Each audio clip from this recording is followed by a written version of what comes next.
Hi everyone, I'm Jeff. And I'm Anna, and you're listening to We Judge a Show by Its Pilot, a podcast hosted by us, a married couple with an endless love for TV. Whether you're looking for a new show to binge or wanting to revisit an old classic, let us be your guide through the infinite list of TV shows. So come join us every Friday as we discuss the pilot for a TV show while also sharing personal stories that parallel the storylines. We Judge a Show by Its Pilot, where your new favorite show is just one click away. Hello everyone, welcome back to our pod. Hello. Hey. How are you? I'm good. I'm tired. I know. And it's just Monday. I know. So we are recording this on a Monday, but this episode's actually going to be released on Friday the 13th. Spooky. Yep, the day before Valentine's Day too. So a day of scary and then a day of love. Scary love. Yes, exactly. All of the Friday the 13th movies are going to be added to Pluto TV. So you can watch every Friday the 13th movie on Friday the 13th. Let's do it. Just start with part 2 and just end it at part 2. That's all you really need to do. It's really, well, I There's do so like many the first good one. ones. There are so many good ones, but most of them are just like fun, bad, good. Oh, yeah. The first 2, I think part 4 are like the legit good ones, and then the rest are just kind of fun. They're fun to watch. Yeah. Jason in Space, come on. Yeah. Everyone loves it. I guess they don't. Jason in Manhattan. I mean, he went to a Broadway show. That and one murdered. is so bad, and I have not seen it since I was a kid, so I can't. And I used to watch it on USA, so it was heavily edited. So I've never actually watched the actual Jason Takes Manhattan. I might need to do that. Yeah, He punches someone so hard that their head comes off. Oh, wow. Yeah, and then he's actually. I know I've watched it, but he's been only a long in Manhattan for the last 10 minutes of the movie. The rest of the time he's on a boat. Yeah. So it's basically like prom night meets like Warriors, but Jason is in it. It's very Got ya. Yeah. Was prom night on a cruise It was ship? on a train. I thought you're thinking That's of Terror Train. Terror Train. I'm thinking of Terror Train. And it was like a disco and stuff like that. Yeah, I'm thinking of that. Okay. Anyway, sorry. So we are continuing. Booze Cruise from The Office meets. Yes. Yeah. There it is. That's a good one. So somehow Crystal Lake is connected to the river that connects to Manhattan somehow. Right. That was another detail I forgot. But yeah, so we are continuing Sports Month, but today we are talking about Running Point, a show about basketball. B-ball, ballers. You signed up for B-ball, and it is so it was a show that did anyone tell us to watch it, or did we just start watching it? I think I saw like a preview, or it might have come on. I don't think anyone specifically told us. No one from our group of friends. I think we just probably just saw like Kate Hudson and Justin Theroux. And Brenda Song, and we were like, let's watch it. So also kind of inspired by a true story, a little bit loosely based on a real person. It is, Netflix hit. Everyone loved it, and I believe they're coming back with the second season. I think so. All right, so before we get into all of our stories, questions, plot summary, Anna's going to do what she always does and give us some episode and series information. All right, Running Point pilot. Running Point is an American sports comedy series that premiered on Netflix on February 27th, 2025. The series currently has 1 season and 10 episodes. Running Point was created by Elaine Coe, Mindy Kaling, Ike Barinholtz, and David Stassen. Coe has worked as a producer and writer for shows such as Family Guy, Modern Family, and Only Murders in the Building. Stassen is also a longtime producer and writer, most notably for The Mindy Project. Kaling and Barinholtz are well-known actors, but both got their start as writers. Kaling is most recognized, of course, as Kelly Kapoor from The Office, but went on to create shows such as The Mindy Project, Sex Lives of College Girls, which we've done on the pod, and Never Have I Ever.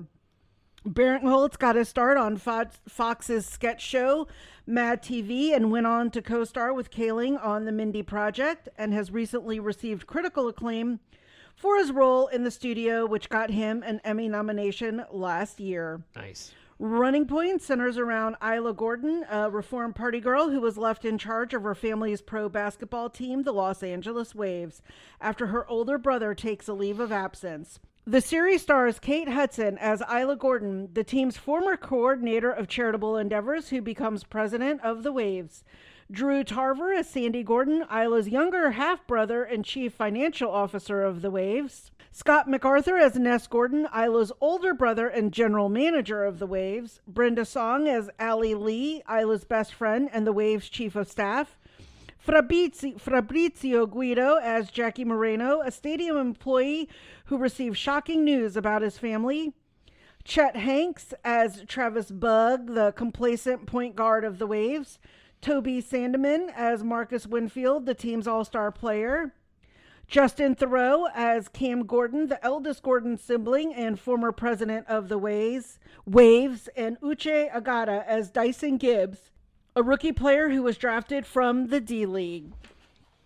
Running Point is loosely based on the career of Jeanie Buss, whose family owned the Los Angeles Lakers. Jeanie became president of the team for 4 years and became one of the most influential women in professional sports. She also served as executive producer for the series. Running Point received mostly positive reviews and became an instant success among viewers. Most fans and critics praised the cast, specifically Hudson, Tarver, and Song, and appreciated the fast, clever humor and relatable storylines. The show has been praised for its realistic portrayal of sports management. The series has been renewed for a second season, filming wrapped in November of 2025, and that season is expected to be released in the spring or summer of this year. New recurring roles for season 2 will be played by Ray Romano, Ken Marino, and Blake Anderson, and you can currently watch the series on Netflix. Nice. Yeah, so Jeanie Buss, real person. Yep. So what's her story? So her family owned the Lakers, obviously, and kind of a big deal that was happening. And this wasn't while she was president. Her father was the president initially. She was dating Phil Jackson, the coach, hence kind of part of the storyline that's happening later in the season. Got it. And so Jeanie Buss and Phil Jackson were a notoriously famous sort of sports owner coach couple. Back in like, I'm going to say like the early 2000s, maybe late 90s. I don't know when they actually started dating and became a couple. I don't think they're a couple any longer. Mm-hmm. I did not fact check that, but yeah. So, and then I think she obviously became president, and then I think they have since been sold. I don't think the Buss family owns the Lakers anymore. Yeah. So it's interesting. When we were watching it, I felt that throughout the series that it was obviously based on her and her life. Yeah, and you kind of wanted to talk about another woman that's kind of heavily involved in sports management. Yes. Who is that? That is Charlotte Jones Anderson. I know who it is. I just wanted to tee you from up. the Dallas Cowboys. Yeah. Also, Gayle Benson from the Saints, who's the team owner of the Saints here in Louisiana. And so I obviously am a devoted Saints fan, but I also started watching the Dallas Cowboys cheerleaders making the team back in the early 2000s. And that show went on for a long time. It's still technically going on. In a different form on Netflix now. It has a new name. But Charlotte Jones Anderson is the like VP of the Dallas Cowboys brand. And so she's kind of sort of what Isla Gordon is or was initially in the show. Right. Like she was the philanthropy, charitable stuff. And that's a big part of what Charlotte Jones does, the brand, the marketing, the charitable stuff. She's really big with Salvation Army and does a lot of charity work, and obviously is the daughter of the owner, Jerry Jones, of the Dallas Cowboys. Her brothers are also all very affiliated with the team, as are her children. Her sons, I believe, are scouts for the Cowboys. Her daughter has now started appearing on the America's Sweethearts and Dallas Cowboys making the team. So obviously sports teams are very heavily family oriented. Right. Gayle Benson, The Benson family also, I think, had some drama with their family. Tom Benson, the owner of the Saints since the 80s, rest in peace. He passed away a few years ago. And his wife, Gayle Benson, inherited the team, but not without some controversy from Tom Benson's children that Gayle Benson is not the mother of.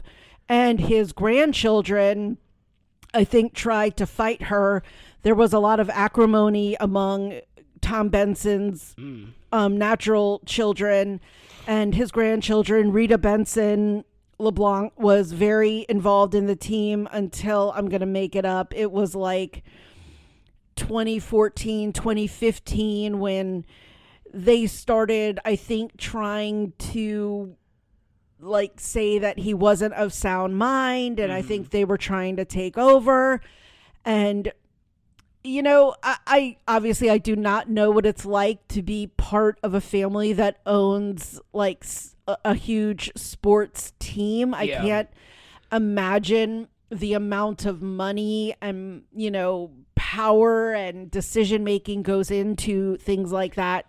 But if you can't trust your family, then I'm sure it's just not a good thing. And there were lots of rumors and speculation that the kids were just trying to take it over because they were just gold diggers. And then a lot of people claimed that that's what Mrs. Benson was. But the thing that I will always say about Mrs. Benson is that she is the one who apparently really changed Tom Benson in being more charitable and kind of pointing out, like, you have this ability to make an impact on the world. You have so much money, like, in your life that you would probably never spend. Right. And, you know, she has, I think, helped a lot with, I mean, just a few examples. You know, some are a little controversial. Some are, you know, also very good with Catholic charities in New Orleans. The Ochsner Cancer Center in New Orleans, it has been a big part of donations that she has made. Yeah. And so, you know, I think a lot of people were like, oh, the Benson family grandkids and kids were just wanting to be in it for the money. Ms. Benson is going to be set for life, obviously, but she is very actively and purposefully giving money away, like, and doing something with it to leave a legacy behind. So I can actually appreciate a lot of that. Charlotte Jones Anderson, kind of the same. I mean, we watch her on the show and she's pretty tough. I mean, she does not. She's awesome. She's my favorite. I told you that many times. Yeah, she she's comes my favorite in part of the and show. is like, I don't like this and I don't want this and this is how we're going to do it. And you see like Kelly and Judy go, okay, you're the boss. You know, like one season during the pandemic, I think they had like one extra person, like 37 on the team. That was kind of a backup, which on a team like the Dallas Cowboys cheerleaders, who wants to be a backup? Like, who wants to be a reserve? Yeah. Yeah. Like, Third you want to string. go out and dance. Yeah. You want to wear the uniform. You don't want to be like, okay, I'll be on if someone gets COVID. And so like the next year, Kelly and Judy were struggling to get to the 36, and Charlotte was like, yeah, we're going to have 36. Yeah. Like, that's period. You know, like, there's no extra, there's no alternate. Like, that was a good thing for pandemic, but yeah, that's done. Right. And so I love that. I love that she pulls no punches. She doesn't, you know, come in all like, well, whatever you two think, like, y'all are the dancers, y'all know, you know, she's the boss. And is she the only daughter? Yes, of Jerry Jones. Yeah. But I you know, and it's not that she was handed all of this on a plate either. Not. I highly doubt that. Yeah, she went to Stanford. So she is very well educated. All of her kids, I think her daughter actually went to the University of Arkansas at Fayetteville. She was in a sorority. I follow her on Instagram. Her sons, one went to Texas. I don't know where the other one went. He played football. One of the son that went to Texas played football. So they're not just handed things. Obviously, the path is much easier. Right. But I am sure Jerry Jones is like, if you're going to be a part of this, you're going to also learn the business and work. And, I like some of the things she says, and a lot of people can say like, that's harsh, but when you're running a business, especially a big NFL business, right, you have to have, brand and marketing and decision making. And she is the person we've seen the most of on the show of the family. So right. I really admire her business savvy. Yeah. She's and awesome. Of course she's just beautiful. Like, she has those blue eyes. I've been trying to find a way to talk about her Siberian husky eyes, but like like there's a selfie of her where she's like taking a picture of the crowd behind her, and you can just see like the top part of her face. I'm like, that's the only thing in the picture I'm looking at, because I'm just like, that's why I'm saying when you were like, she's tough and she's intimidating, I'm like, it helps that she has those Siberian husky eyes. Oh yeah, you can just spot her because she can give you that throw look. Daggers at you with her eyes. Yeah. Oh yeah, she's tough. Yeah, but I always like a tough but fair like authority figure. That's what I always respond to. So anytime I see someone like that on TV or in life in general, I'm just like, I have a lot of respect for you, because it takes a lot to have that equal parts tough but fair, reasonable, and she is very business savvy, and she knows what she wants, and she's going to make the decision, and you got to be like that. So especially with, when you're dealing with, like you said, a professional sports team of any level, and whether they're popular, good or not, it doesn't matter. Like, and in a very early season, probably not one that you watched with me, I'm going to go way back in like season 3 or 4 or something. There was a cheerleader, and they do background checks, social media checks on all these girls. And I think one of them had come through, and I don't know her name. I'm not going to obviously name the candidate, but they, I think, had discovered that she had quite a few speeding tickets. Oh, okay. And quite a few being like a lot that for like them to have concern. Yes. And so they were going through the candidates, and Judy and Kelly were both like, oh my God, like, her dance is amazing. And then Charlotte was like, yeah, but the speeding tickets, and essentially put her application to the side. Like, no, I mean, obviously I wish they could do this a little bit more with football players that have questionable like backgrounds, but that's another story for another day. But it was amazing to see that in action, because Kelly and Judy are the dance experts, but also Charlotte is there to protect the brand. Mm-hmm. But also Charlotte, I mean, I'm not going to say she knows the dance, because I don't think she has any dance background, but she like watches their videos. Mm-hmm. She's a judge. She has attended practices. She gets to meet all the candidates. They know her, and so I think she does as much as she can to know the business of the Dallas Cowboys cheerleaders without ever having been one herself. I think she sees it more. She probably sees it more as like, who would be the best, like, who would be best for our image. And it's less the dance part. Obviously, they have to be able to dance, but I mean, like, we're not really talking about sports. We're talking. Oh yeah, we are, because they're cheerleaders. It's sports. It's just, you just kind of.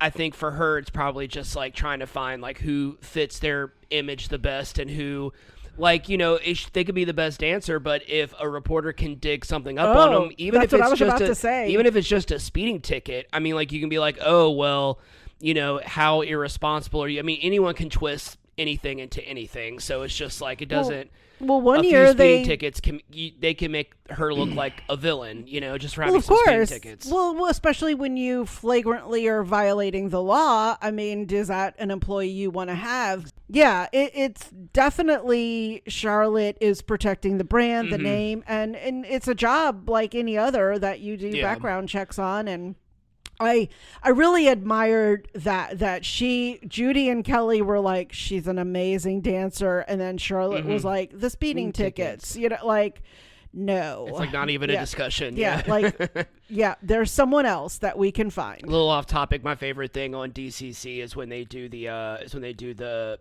interviewing tests with like the tabloids and stuff, and just seeing like how awful they are at answering questions. Oh yeah, it's hilarious. It's like one of my favorite parts. I don't know if they do that on America's Sweethearts, because I know they didn't show it. Because I know that like that has a different vibe to it. It's much more. I think when it was on CMT originally. Yeah, it was on CMT. When it was on CMT, it was a little bit more of kind of like what reality TV was like in the 2000s, where it was kind of like fun and a little silly and stuff like that. But Netflix, they're like, no, we're documentary a style. little bit more docuseries, and it's a little Yeah. bit more serious, which I appreciate. I also appreciate that they show them throughout the year and not just like up until the first game, which is what they did on the show. Yeah, I really liked that aspect of it. You got to see them throughout until the end of the season and making the decisions of coming back or not. Yeah, So I've enjoyed it. Anyway, so, you know, the whole show of Running Point is about a woman who isn't just the president of the Waves. She loves basketball. She loves the team. She knows so much about sports. She knows so much about basketball, but she struggled kind of being the only girl in a boys club. And so, you know, her opinion was ignored a lot, and her input wasn't taken very seriously when it came to like basketball stuff. And I know that I married someone who loves football very, very much, and is a really big fan of sports. I would say football is like your main thing. Tennis, football and tennis. Yeah. Oh yeah, that's true. Yeah, I was like, I've never seen you watch tennis, but yeah, I remember now. But yeah, so I forgot about Wimbledon. Well, not so much that because we don't have cable anymore. I mean, Right. if it's appearing on something, maybe. But you're a huge football fan. Yes. Particularly, you are all about the Saints and the LSU Tigers, which Of course. as you should be.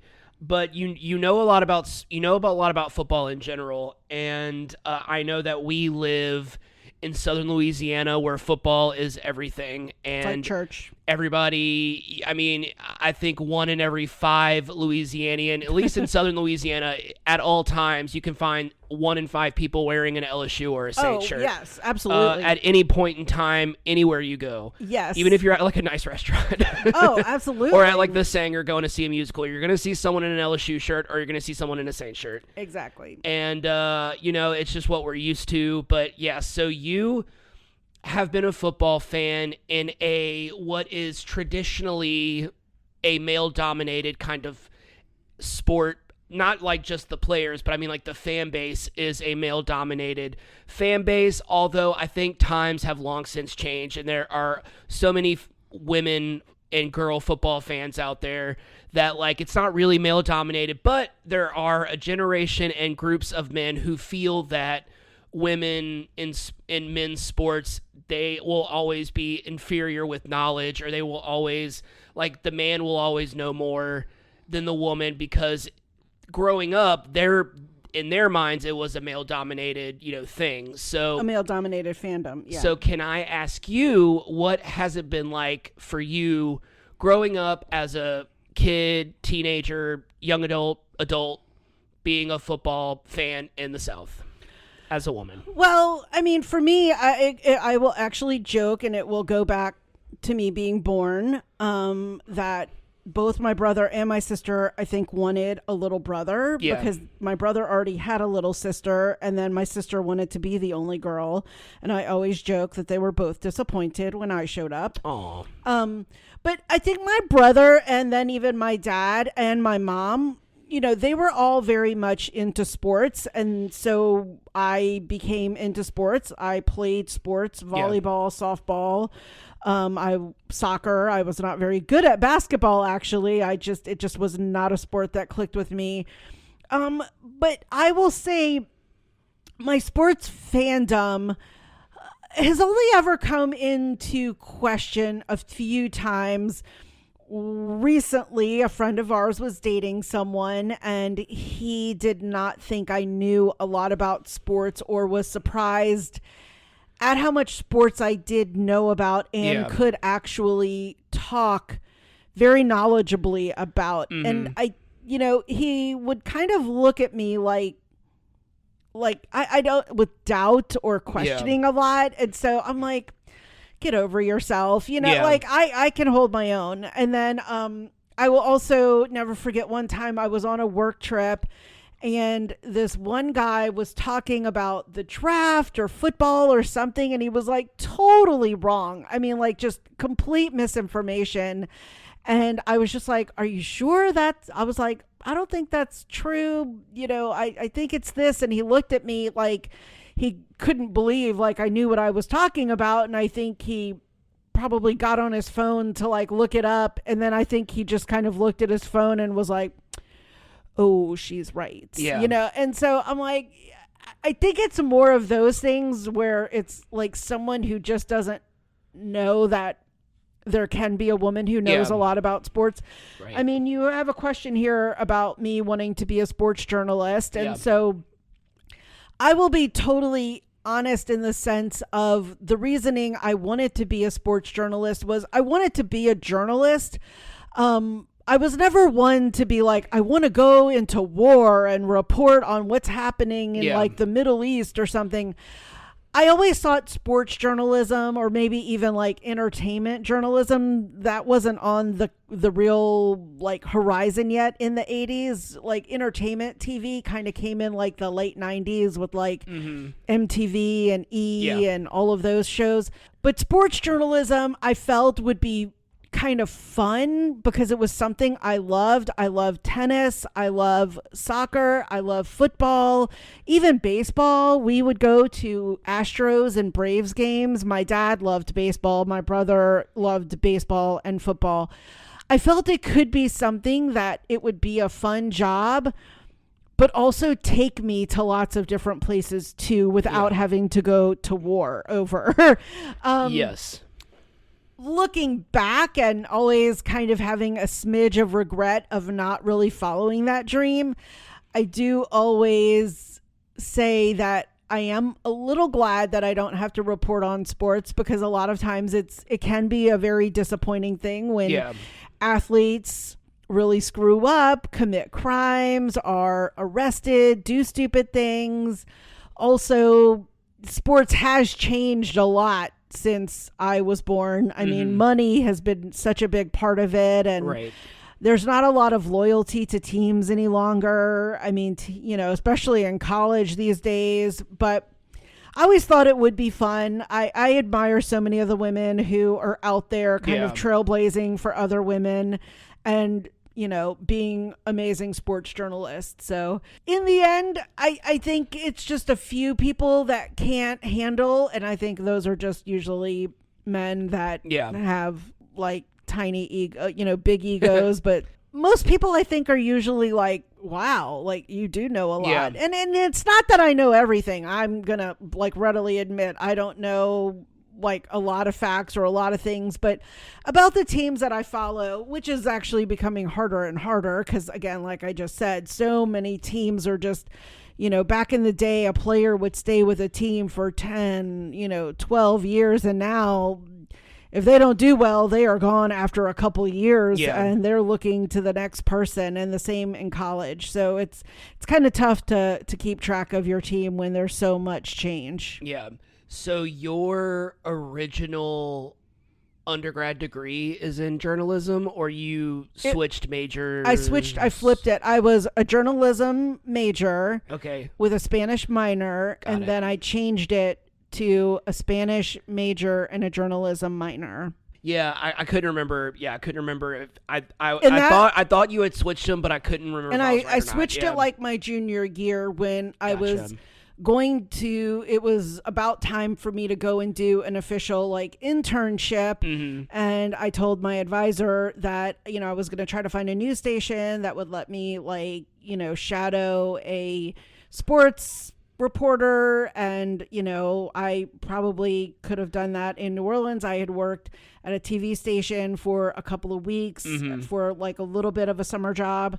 And he was just like, women aren't really sports journalists. And I will admit, back in like 1989, 1990, there probably weren't that many. Right. And especially, local TV, much less network channels. And back then was the onset of, cable. So it was, ESPN was probably around, but it was probably a very male dominated channel.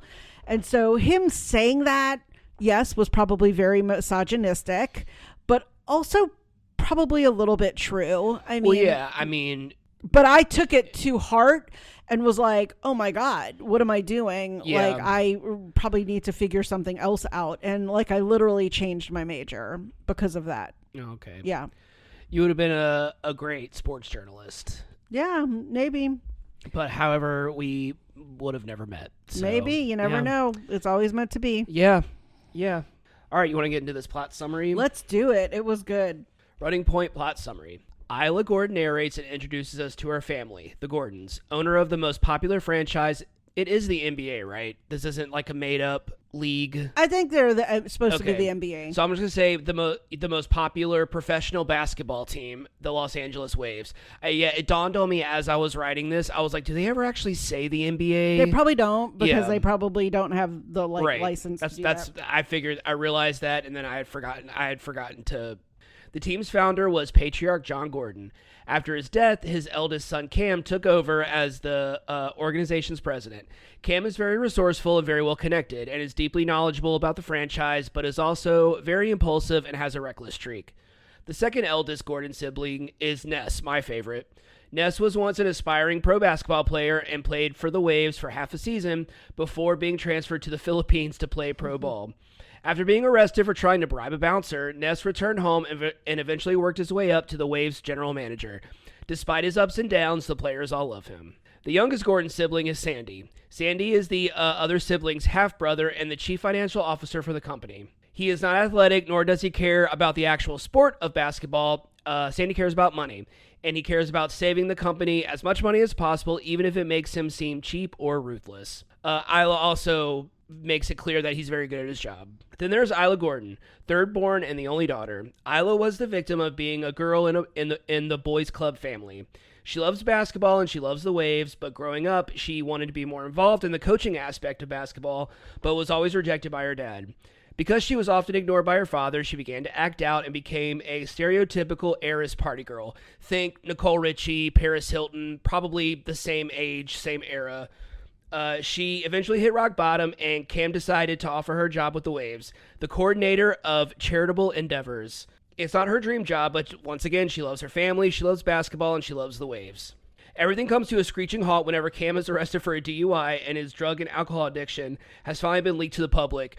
That scene of him driving and trying to smoke a crack pipe while he's driving was insane. His career is over, so he has now decided to name a new president. Everyone is shocked to learn that he has chosen Isla.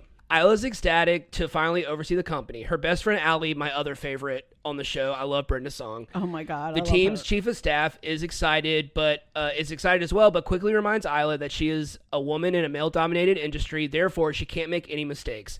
Isla must ensure excellence right out of the gate. Allie also says fuck every other word she curses so much. It's hilarious. Which is funny because, most people remember her as a Disney girl. Sandy and Ness are... London Tipton. Oh, yeah. Sandy and Ness are obviously jealous and confused by Cam's decision. They try to convince Isla that all she needs to do is sit behind her desk and sign papers and they'll do the rest. Isla doesn't fall for it. The brothers even discuss trying to rally the board of directors to vote out Isla and let one of them take over. Isla's first real challenge is the team's point guard, Travis Bug.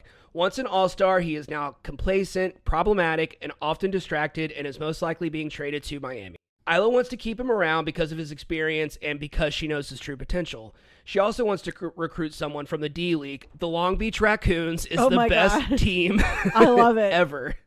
And I also did not know that D-League stood for Development League. I did not know that. His name's Dyson Gibbs. I don't know if I said that or not. I got distracted by the Long Beach Raccoons. Sandy and Ness reject both ideas. Their goal is to completely rebuild the team and feel that if they keep Travis and recruit Dyson, that they are going to be throwing the season. Isla begins to see their side of it and considers trading Travis. Isla makes her first appearance at a Waves game as president. Her intention of having a graceful entrance is ruined when a player accidentally tackles her. Allie and Jackie, a stadium employee, help her up.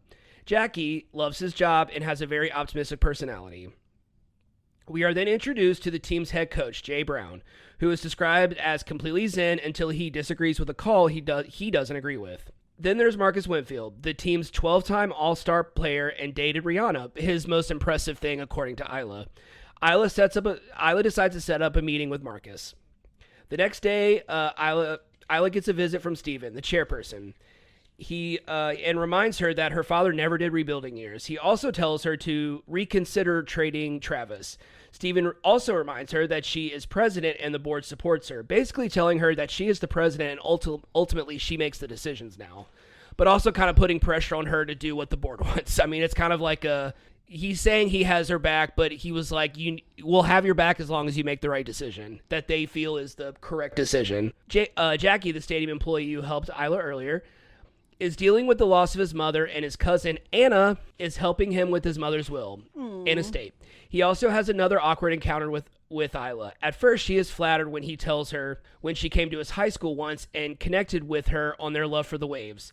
But then he screws it up when he slices meat for her and the fat gushes out and it gets all over Isla's shirt.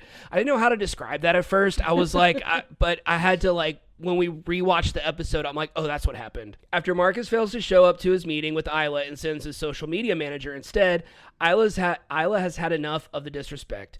She tells Ness and Sandy that she is not trading Travis. After a meeting with Jay, Isla realizes that all Travis wants is to feel validated. Isla then remembers back when she was at rock bottom and Cam offered her a job with the Waves. Isla questioned why Cam would want to hire her since she'll probably end up screwing it up.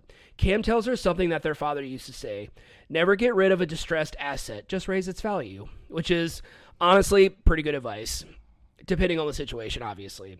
She works out a trade between two other teams and gets $2 million in the process. She recruits Dyson Gibbs, and she tells Travis that he's not going anywhere, and he is still under contract with the team.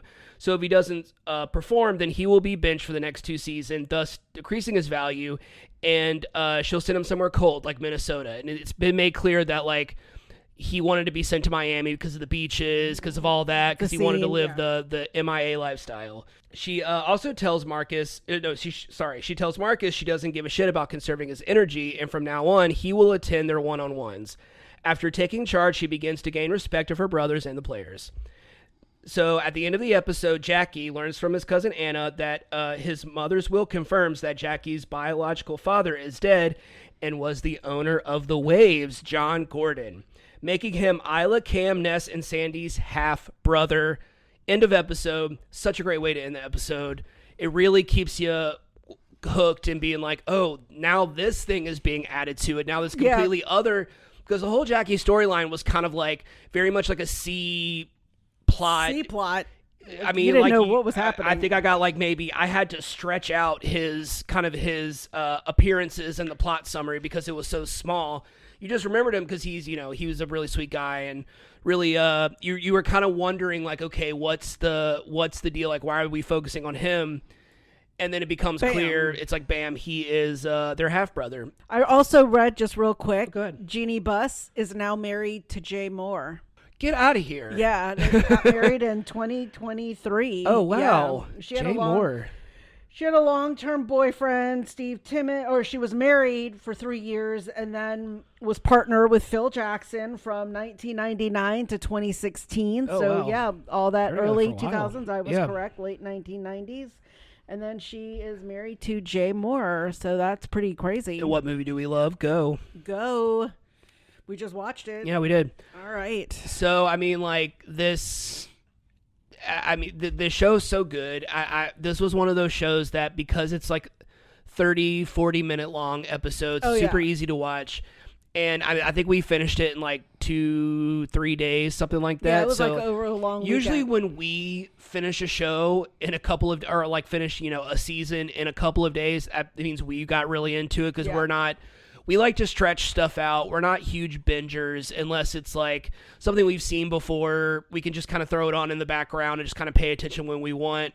But when it comes to new shows, new seasons of shows, we really kind of like to savor it because you and I both grew up with and for a very long time lived with the week by week episode process. Oh, yeah. So binging, I try to do it, but it's really hard for me because I'm just I don't want to watch all of this at once, and I want to stretch it out, and because now it takes 2 years for another season of a show to come out, so it's like, what's the point of watching it all in one day when you're gonna forget everything, because the new season isn't gonna come out until 2 years from now. Exactly. Might as well stretch it out. So it's super easy to watch. If you haven't seen Running Point yet, it's on Netflix. It's so funny. It's really good. In what we just talked about in the plot summary doesn't even scratch the surface for all the stuff that happens in the coming episodes. It was a great example of a pilot that just gave you background, gave you like a little bit of identity of all the characters, and then ended with something that made you want to keep watching. Exactly. So it was great. Very great way to put it. Just a great example of a modern day pilot. So it's on Netflix, and you should definitely go watch it because it's very funny and it's very sweet, and there's a lot of really funny moments. There's a lot of, they do a really good job of like mixing, like a lot of TV shows, mixing the comedy with the drama. You get invested, you get attached. Bad things happen to some characters and you feel for them. So, it's always good when they kind of mix the serious and the funny, but it's mostly a comedy. It's mostly a comedy, a sports comedy, which I love. And even though it's so funny because we were watching the Miracle on Ice thing. Oh yeah, yeah. The 1980 Winter Olympics. Yeah, when USA hockey beat the Soviets. Yes, and it dawned on me because I was just like, this is the plot to D2 the Mighty Ducks. D2 the Mighty Ducks just completely ripped this off. I didn't watch the movie with Kurt Russell, so I didn't know I never really like looked into it, but like I knew basically that it was like the USA were the underdogs, and they went in thinking that they were like, maybe we'll get the bronze if we're lucky. Oh no, they weren't even expected to be in the medal round. Exactly. Like that's what the coach. That's what they said. The coach said like you'll be lucky to be able to fight for the bronze. Like basically, if that, and I was just like, oh, this is the plot to D2. Like D2, they had the two goalies where the one goalie didn't play the entire season until the very last minute of the last game, which didn't happen. And made the saving block. Of course. And then the star player being injured, the original game when USA played Iceland, they lost 12-1. When USA played the Soviets, it was like 10-3 or something like that. I'm like, this is the same exact. That's so, and it's really funny. It's just and really. Then you were like, wow. Yeah, I just kept telling you all the things. I was just like, yeah, and this happened, and this happened the same exact way. It's just really funny. And then the Coach Bombay made them do sprints after they lost against Iceland, just like the other coach did with the USA team. Really funny. But anyway, it made me realize that like I love. If sports could just be like that, if I could know everyone's like backstory and like why they were playing football and like what they were risking losing if they lost the game, I would be more invested. It's why I like sports movies, because I love watching sports, but it's just I just can't. I'm not one of those people that is just going to sit there and just watch a football game just to watch a football game. It has to be a team. That if it's like when the Saints played in the Super Bowl, I made a really big deal out of that. I made sure to watch it. Anytime they get close to the Super Bowl, I get more invested. This last year, I was probably the most invested in the NFL that I've ever been because I made it so far in the fantasy league. Oh my God. To the second to last week. Or to the last week. Yeah, someone won. Yep. Yeah. I made it to Final 3, and then I was very happy that because I didn't want to be out and then it continue with the other two. I'm glad that two of us got out on the same night. Week. Yep. On the same week. All right. I think that wraps up this episode. Yeah. So Running Point. Watch it. It's on Netflix. So good. And just another quick reminder, we will not have an episode next week, February 20th, but we will be back that following Friday. Go catch up and listen to an episode you haven't listened to in the past. When you said go catch up, I'm like, catch up? Catch up. I'm tired. Wow. Mustard. All right. Mustard. All right. Sorry. I am losing it We right are now. delirious. All That's right. how tired we are. All right, that wraps up this episode. Thanks for tuning in. If you haven't already, go ahead and follow us on whichever platform you're listening to this podcast on. That way you'll be notified every time we publish a new episode. You can also follow us on Instagram at WeJudgePilotPod. We're also on Facebook and Threads. You can leave us a comment, suggest a show for us to watch, or leave some emojis in the comments. Before you say your emojis, you yawned, and I had to fight through a yawn just now because I caught your yawn. See? What are your emojis? Okay, and also, this is coming out the Friday before the Super Bowl. Yep. So, I have for running point, I have basketball, the waves emoji, the car, the hospital, the raccoon, any of the money, the meat, and any of the family, like the brother, the sister, the parents. And then for the Super Bowl, I will throw in a football and the little devil and the bunny to represent Bad Bunny. That's good. All right. Well, we are going to head out, but we'll talk to you soon. Thanks for listening.